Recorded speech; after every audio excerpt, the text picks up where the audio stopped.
আসসালামু আলাইকুম। প্রিয় শিক্ষার্থীরা, আশা করি ভালো আছো। এইচএসসির পরীক্ষার্থীদের স্বাগত জানাই। আমি মোহাম্মদ সিকান্দার। তোমাদের 2 তারিখ থেকে, বৃহস্পতিবার থেকে বাংলা প্রথম পরীক্ষা শুরু হবে। এইচএসসি পরীক্ষার মাত্র আজ একদিন।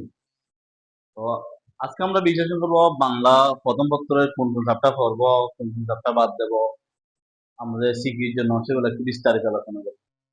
আশা করি তোমরা একটু মনোযোগ সহকারে শুনলে, বুঝতে পারলে অনেকের উপকৃত হতে পারবা।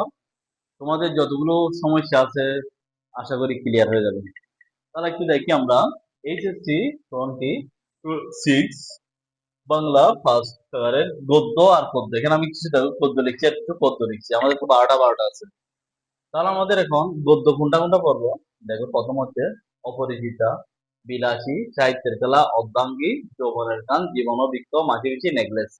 এই 7টা আমরা সিকিউর জন্য দেখবো, সৃজনশীলের জন্য। তারপর আর যেগুলো আরো 5টা আছে না, মোট 12টা আছে। ওই 12টার মধ্যে আমরা নৈবেত্তিকের জন্য সবগুলো করবো, সৃজনশীলের জন্য এগুলো ভালো করে আমরা আত্মস্থ করব বিগত সালের প্রশ্নগুলো সহ দেখে। এবার আসি পদ্য। বিভীষণের প্রতি মেঘনাদ, সোনার তরী, বিদ্রোহী, প্রতিদান, তাহারই পরে মনে, 18 বছর বয়স। এই 6টা। তাহলে এই 6টা থেকে আমরা সিকিউ গুলো করবো, সৃজনশীল গুলো। আশা করি তোমরা আনসার করতে পারবো। তারপর ওখানে সিরাজউদ্দৌলা আর এগুলো যেগুলো আছে আমাদের, এটা পড়তে হবে, এগুলো সমস্যা নেই। এগুলোর মধ্যে তো আমাদের আমাদের মূল 3টা বুঝলে হলো। এখন গদ্য পদ্যের মধ্যে যেহেতু আমাদের অধ্যায় বেশি, এখন আমাদের অনেকে কনফিউশন হয়ে যায়, স্যার কোনটা পড়বো কোনটা পড়বো না। তাহলে এখন আমাদের একটা কথা মনে রাখবা, যদি তুমি টেকনিক্যালি পড়ো তুমি পাস করে ফেলতে পারো। অনেকে বেশি পড়ে পাস করতে পারে না, অনেকে কম পড়ে পাস করে ফেলে।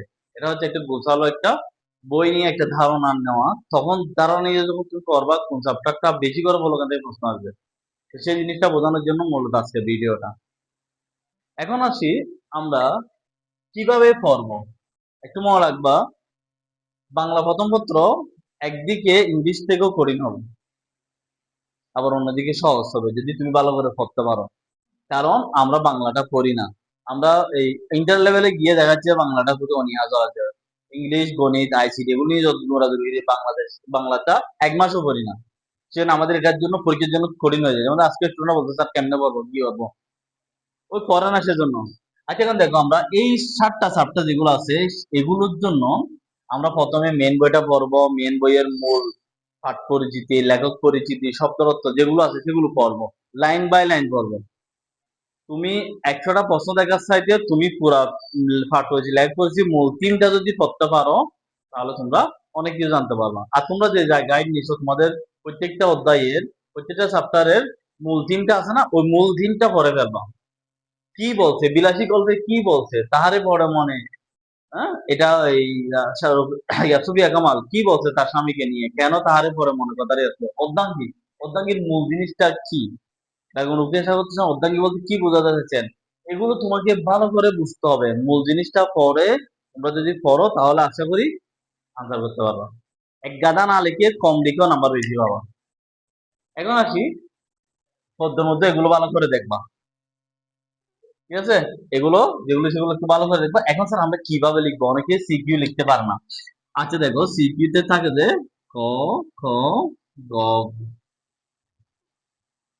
এই কটা আসে যে অনেক সময় উদ্দীপক থাকে না। যেমন ধরো বললো কি, যৌবনের গান প্রবন্ধটি কে লিখছে। তাহলে যৌবনের গান কে লিখছে, আমাদের জাতীয় কবি কাজী নজরুল ইসলাম। এটা এক লাইনে শেষ, এক লাইন লিখবা 1 নাম্বার। কটা এত বড় করলো তোমাকে 1 নাম্বার, এক কথা উত্তর দিলে 1 নাম্বার। এবার আসি খ নম্বর। এটার মধ্যে তুমি যখন উদ্দীপকটা ভালো করে পড়বা, এখান থেকে পেতেও পারো অনেক সময়। এখান থেকে না দিয়ে, উদ্দীপক থেকে না দিয়ে, অনেক সময় ধরো যৌবনের গান প্রবন্ধ রিলেটেড এখানে উদ্দীপক দিতে, এখান থেকে বলছে কবি কেন বলেছেন বার্ধক্যকে বয়সের প্রেমে বাঁধা যায় না। এটা বলতে কি বোঝাতে চাইছে। তাহলে তুমি এখানে এক লাইনে উত্তর হয়ে যায়, এক লাইন উত্তরে দিয়ে দিবা। এরপরে নিচের 2 লাইন যেটা লিখবা সেটা হচ্ছে তুমি ব্যাখ্যা। প্রথম এক লাইনের মধ্যে বার্ধক্য কেন বয়সের প্রেমে বাঁধা যায় না সেটার মধ্যে উত্তর চলে আসছে। তারপর যে 2-3 লাইন লিখবা সেগুলো হচ্ছে ব্যাখ্যা। কিন্তু প্রথম লাইনের মধ্যে যদি তুমি উদ্দীপকের যেটা বলছে প্রশ্ন বলছে এটা উত্তর না দিয়ে 300 লাইন 400 লাইন লিখলে তোমার একটা নাম্বার দেবে না। এবার আসি গ নম্বর, বলো যে উদ্দীপকের সাথে ধরো আমি একটা দিয়ে বোঝাচ্ছি, যৌবনের গান প্রবন্ধের সাথে সাদৃশ্য কোন দিক দিয়ে, বা সাদৃশ্য রয়েছে নাকি বৈসাদৃশ্য। সাদৃশ্য মানে মিল, বৈসাদৃশ্য মানে অমিল।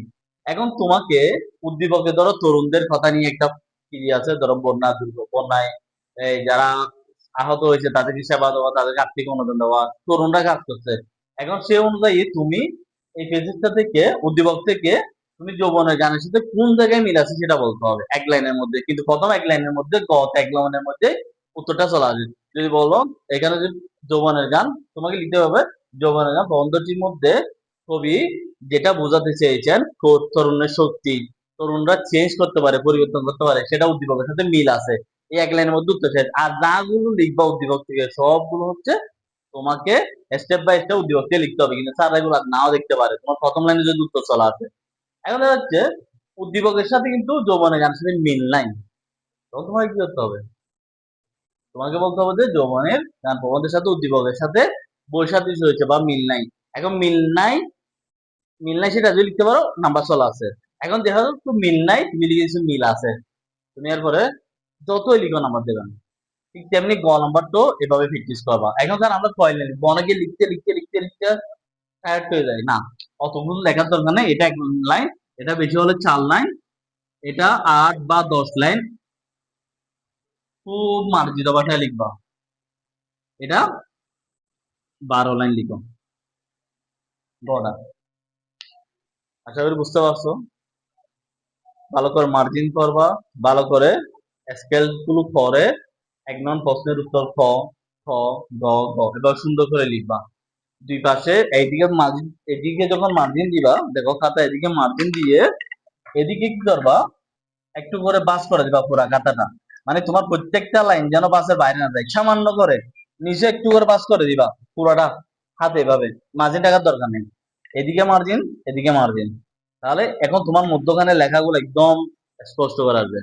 হ্যাঁ, তুমি যদি কোন একটা কবির উদ্দীপক দিতে চাও, কবির একটা বক্তব্য ধরতে চাও, তখন তোমাকে ওটা একটু করে বড় করে লিখে এটা এভাবে লিখতে পারো।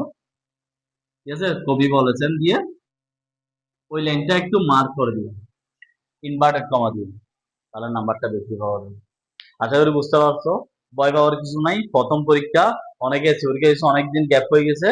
এই তোমাদের যেটা কি আছে এডমিট কার্ড সবগুলো কালকে গুছিয়ে ফেলবা, সবগুলো কলম নিবা 2-3টা, যা যা দরকার আছে সবগুলো নিয়ে নিবা। এবং পরীক্ষার হলে গিয়ে আগে তোমার উচিত রোল নাম্বার, এই তারপর সেট কোড, তারপর আমাদের রেজিস্ট্রার নাম্বার, এগুলো সবগুলো ঠিক আছে কিনা, সালটা ঠিক আছে কিনা, এগুলো লিখবা। আশা করি একটা ভালো একটা পরীক্ষা হবে তোমাদের জন্য। তোমাদের জন্য শুভকামনা। প্রতিদিনের আমরা পরীক্ষা পর্যন্ত যতগুলো আপডেট আছে সবগুলো পেয়ে যাবা। আমার চ্যানেল সাবস্ক্রাইব করবা। ভালো থাকিও। আসসালামু আলাইকুম।